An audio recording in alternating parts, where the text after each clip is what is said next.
Hey, welcome back to Our American Travel. I have no idea where Al is. I'm here by myself, and so we'll just get started.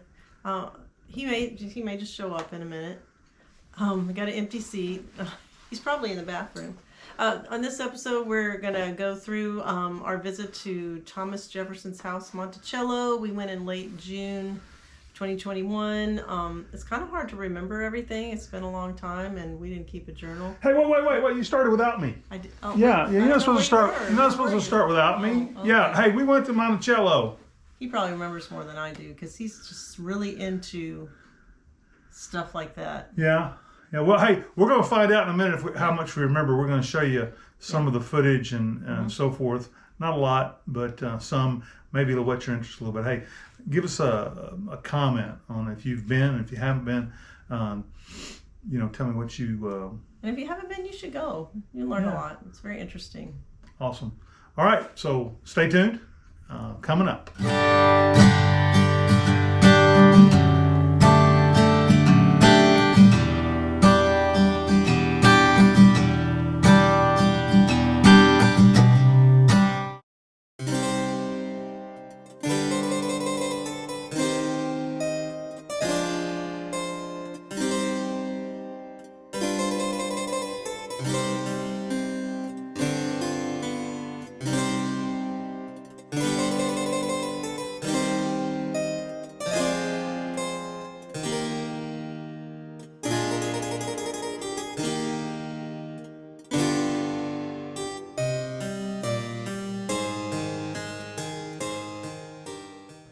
Hey, it was really kind of a dream come true for a history buff like me to get to visit Thomas Jefferson's Monticello. We started out in the visitor centers, and there was lots of great information in the visitor center. Now, we got there on a really rainy day, and so we spent a little bit more time inside than outside because of all the rain. Once we left the visitor center here in a second, you will see us out in the rain, headed up to the main house, and then we'll tour some more of the house, and we'll come back to you and give you a few facts about Jefferson, and hopefully this will inspire you to take a trip to Charlottesville, Virginia, and see Monticello.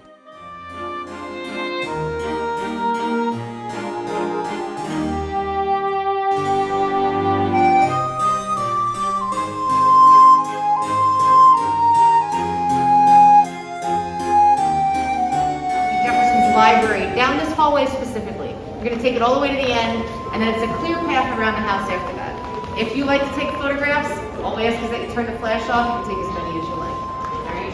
Have a great visit, you guys. Thank you.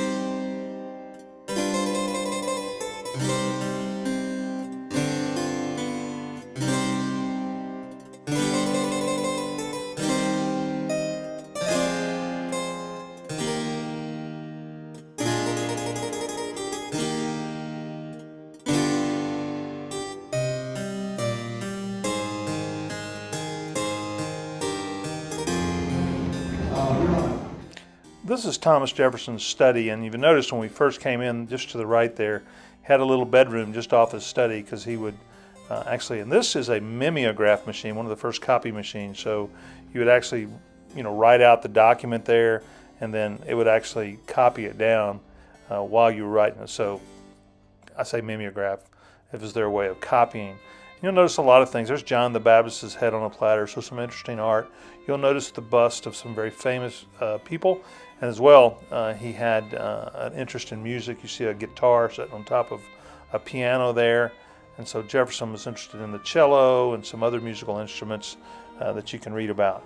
But it's kind of interesting that he had his study, had a little bedroom, in the middle, the bed in the middle, and then a place, to change clothes and stuff. And there's old Benjamin Franklin sitting there in Jefferson's study. So it wasn't unusual for some of these folks to have some famous people in their study.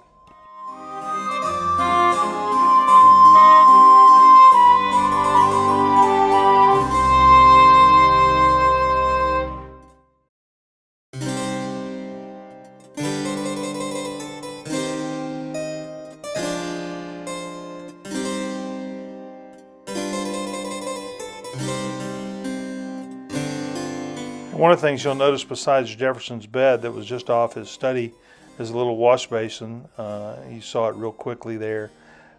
Jefferson was a big believer in soaking his feet in really cold water. He believed that it helped him recover, and he believed it led to longer life.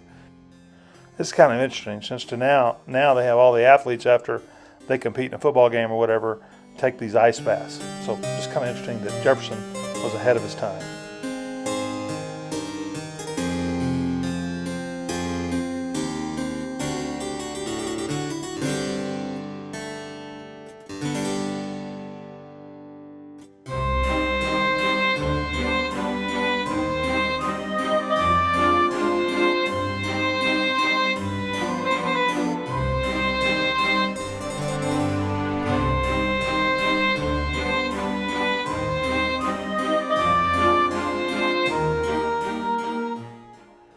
The inside of Monticello was beautiful and remarkable. That the architecture that created it took 40 years for Jefferson to finish it, and it's kind of almost a life work for him, in addition to the many other accomplishments as the founder of the University of Virginia, as the third president of the United States, as the author of the Declaration of Independence, as one of the authors for the freedom of religion for Virginia. Many accomplishments. Maybe one of his greatest ones was turning this little mountain into Monticello. And now Jefferson, during his lifetime, had over, at any given time, had over 200 slaves that would work for him. And very interesting story. Obviously, lots of books been written about his involvement with some of his with one of his slaves. So anyway, very interesting. This is the cellar where he kept wines that they ordered from France, and you see the porch there where a clock. And so Jefferson was a lot of things. He was an inventor, he was an artist, he was an agricultural expert. Just very interesting, the outside and what was developed and so forth. So if you get a chance, visit Monticello.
Thomas Jefferson wrote his own epitaph and designed the grave marker that was to bear 3 of his accomplishments, not a word more. Here was buried Thomas Jefferson, author of the Declaration of American Independence, of the Statute of Virginia for Religious Freedom, and father of the University of Virginia, born April 2nd, 1743, died July 4th, 1821. Hey, thanks for watching our video while we were at Monticello. Just to let you know, we kind of went through there on our way to somewhere else, and they do have RV parking, but if you have a really big rig, it's a windy road. We just had this little small camper trailer, wasn't too bad. As always, we would appreciate it if you would like and subscribe to our video, and stay tuned to our next video. We're going to document our trip to Gettysburg, which was really great. We really enjoyed it. See ya.